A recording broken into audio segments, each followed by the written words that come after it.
yes, our young people need to do better. Our young people need to be held accountable for their actions. Our young people do need to do what they must do to make better decisions, reach their highest potentials. But they're doing this upstream.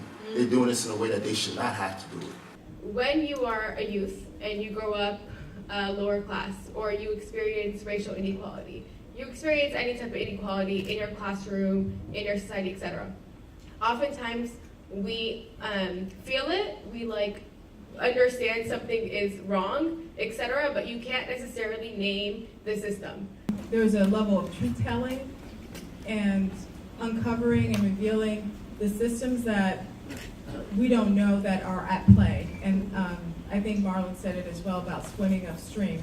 When everything around you looks a particular way, unless you leave or experience something else, you have no way of knowing that the conditions under which you're living and swimming upstream is not the same everywhere else. Almost 7,000 students in that school, 40 kids in the classroom, and while I've had to go back and forth to force them home and then having to be in a class where I'm having problems and nobody's listening was unbelievable. My dad was surveilled over several years, and he was eventually picked up by immigration, held for 3.5 years in detention, and then eventually deported. So I grew up I was in junior high school to high school during this process. And so I visited prisons, I understood who was in these prison systems, what they were like. I had to experience going to school and not talking about this stuff, right? Because all I knew was that for me to succeed, I would have to hide everything that I was going through, and I had to just prove that I was smart, and I had to just, work my hardest and not talk about any of the issues that were making everything harder for me.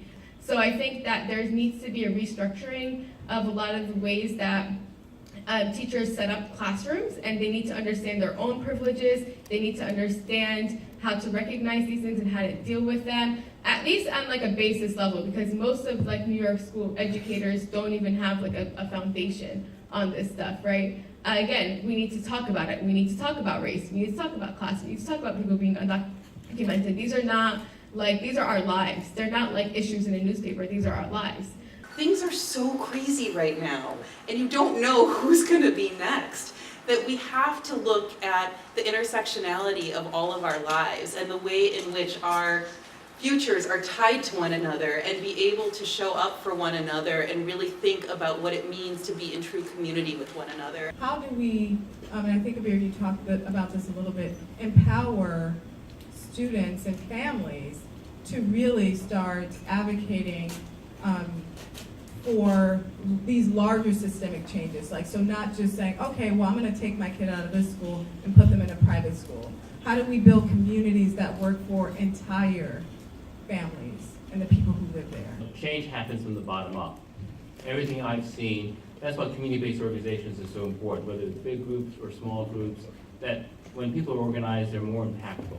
The people who have the power to make the change can actually listen and hear the real voices and experiences of young people from them, not from a bunch of adults saying, this is what young people need all the time. I think the step is to be able to be aware of what's happening with other folks, other communities, even though it doesn't directly affect you, because it indirectly impacts us all.